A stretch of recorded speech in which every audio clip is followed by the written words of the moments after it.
Hi all, Bernadine here again. I'm back in my studio at MAYSONBROOK and I'm going to do some basic flower drawings with you now. So I went and searched around the garden and I found some native plants. Here we have primrose and I also have our common daisy and we have the beautiful, beautiful bluebell. So we're going to have a look at those later on, but for right now we're going to start very simply with the flower that I probably learned how to draw, the very first flower I ever learned how to draw, and it was a daisy. So it really can't be any simpler. We are going to make basic shapes first, so kind of a circle oval like so. And the thing about daisies is that they have lots and lots of narrow petals. So we're going to start producing the petals,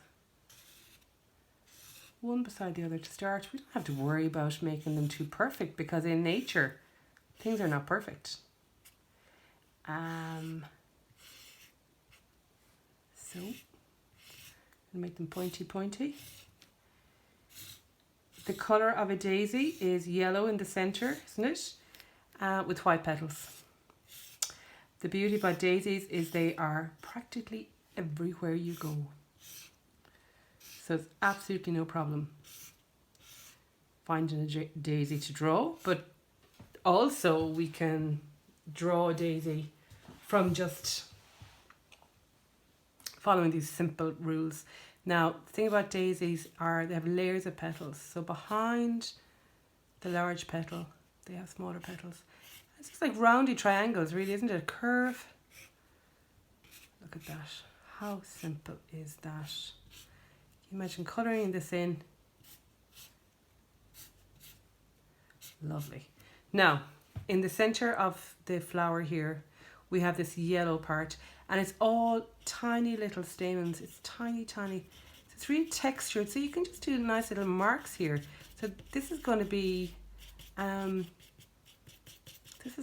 drawn. You're going to colour this in yellow, and actually the petals at the top of the petals of the daisy, you'll see tiny little bits of pink. And at night, when the daisies close their petals, because in the dark the daisies close their petals, you can see the pink clearer. So let's put a stem on that guy.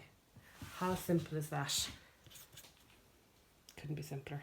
Okay, daisy. I actually had a dog called Daisy once. Brilliant. Okay. Now the next flower I want to show you how to do is the beautiful primrose. I was careful when I selected these flowers. I took them from a friend's garden. When you're selecting wildflowers, you want to make sure that you don't pick a whole load of them from one bunch, because you want them to be able to reseed so that they're going to be there in nature for everyone to enjoy. Okay, so you can see 1, 2, 3, 4, 5 simple petals. So like a daisy had lots and lots of different petals. You can see that here. Loads. And you can see the little yellow bit I was talking about, all the little fluffy bits in the centre. Excellent. Okay, so let's do the primrose. I love primrose. Just love them. Okay, here we go. So we're going to start with a circle in the middle. And then from the circle, nice big petals, but they're kind of in the shape of a heart. Look at that. So like in the shape of a heart. 1. The shape of a heart. 2. And then we have some behind others. So I'm going to put this one over those two. And maybe I'll put this petal in behind that. How simple was that? Okay. Now, we were looking at the primrose as well. When we saw that in the centre of the primrose, can you see that? It's kind of a darker area. I'm going to draw the shape of that in for the moment. So it's kind of an area that's going to be a different colour. Mark that in. So simple. And then it's kind of dark area, like dots in each one of those. Wow, so simple. Okay, now there is That's what a primrose looks like when you're looking face on. Let's put a stem on it. But a lot of the time when we're looking at flowers, we can see the side of them, and it makes, if you want to do a bunch of flowers, it makes it really interesting to draw it from the side. So we've got our stem again. And then here we have this green part at the back of the flower that comes up behind the petals. And this area here is the part that when it's closed, it looks like a bud. So it's called actually a sepal. Sepal. So I'm just going to write that word down here for you to see. S-E-P-A-L. S-E-P-A-L. A sepal.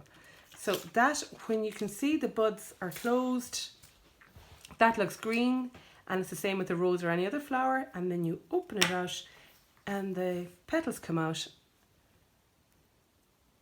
and then the colour is revealed. So the hearts from the side, 1, 2, a little bit of one here, and then there are petals on the other side. Wow, that's lovely. And then we're going to make our little pattern here for our colour, and little lines here showing. Excellent. Okay, and another thing I really like about primrose is beautiful furry leaves. Absolutely gorgeous. Nice and big. Down the centre of the leaf first, and then wibbly wobbly, wibbly wobbly. Get them wider at the base. Wibbly wobbly, get them wider at the base. All uneven. And then pattern the veins of the leaves. Lovely. Okay. How simple was that, and how pretty. You could do loads. When you see them, you could do loads of leaves, loads of different primroses. You could draw them in various different ways. You get the idea. Simple but effective. Okay. Daisy. Can't beat a daisy. Okay. Now the next thing I want to do. These guys. The creme de la creme of woodland flowers, I think. Here we go. Look at that. The bluebell. Wow. Look at the colour. They're like little days. They're like dancing fairies or something, aren't they? Look. Imagine them in the wind. They're all little bells. Literally, that's why they're called bluebells. They're all little bells hanging off a stem. And then at the top we can see there's buds here in this one that haven't quite opened yet. So they're all at different stages here. So let's do that. Wouldn't that be really nice to do? I think so. So we're going to start with the stem, and then we're going to do the rest. Okay, I'll leave that down here actually so we can see it while we're doing the drawing. Bluebells. So the first thing we're going to do with the bluebell is we're going to put in the stem. Now you can do it nice and light because the bits that are going to be behind the little bells you can rub out later on, but it's a good structure. Okay, there's our stem. Boom. Right, I'm going to start at the top. So at the top of this bluebell we have little buds. These are the bells that aren't open yet, and they look like little buds. I just thought of a joke. What does a flower call his friend? Bud. As in buddy? Yo, buddy, said the bell. Okay. I do like the jokes. So they're the bluebells that aren't, and they're smaller. Then we're going to move down. Now the shape of a bluebell is literally a bell. Roundy at the top, kicking out. See this? And then the petals going behind. Now you can rub this out later yourself, okay?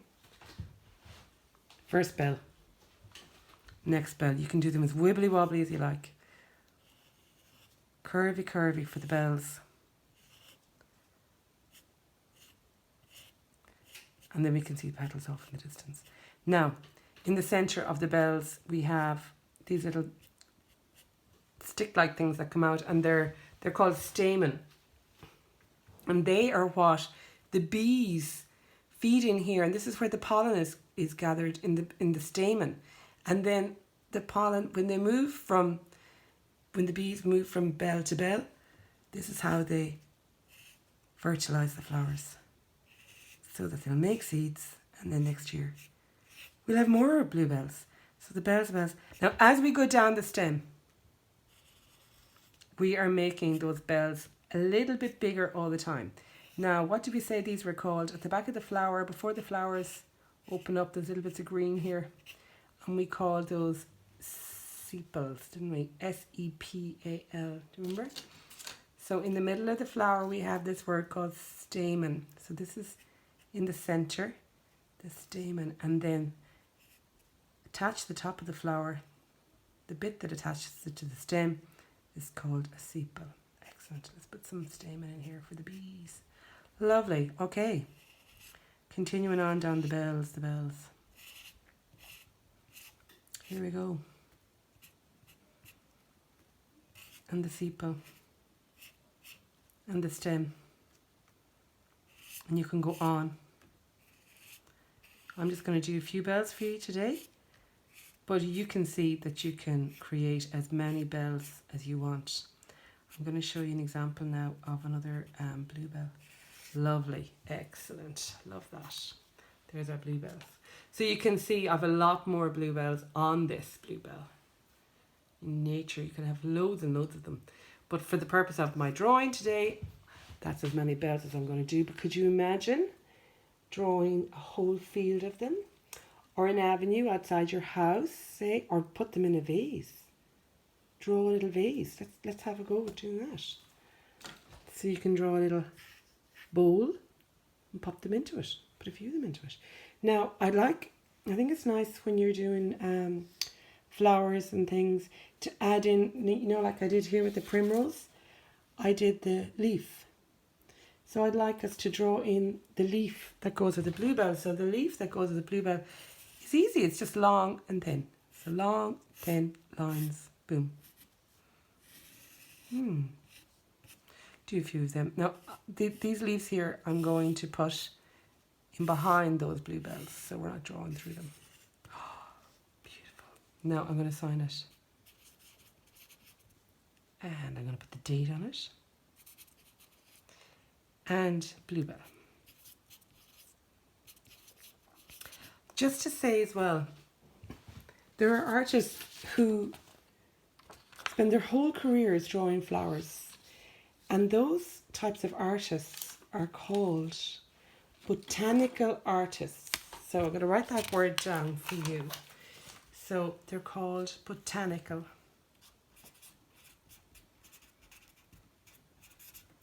artists,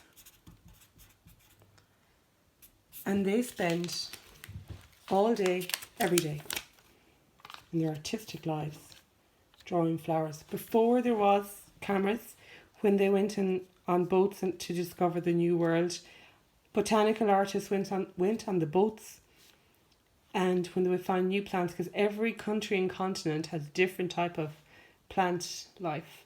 Actually, here's another one here that you might be able to do, that I picked. Buttercup. Way less petals, but now that we know how to do our daisy, wouldn't it be easy to do that? Absolutely. So really, flowers are all the same, but they're just different combinations of the shapes of the petals. Oh, one last beauty. And fabulous leaves on this. This one here is called a violet, and they were in the woods. Look at the beautiful leaves. Wow.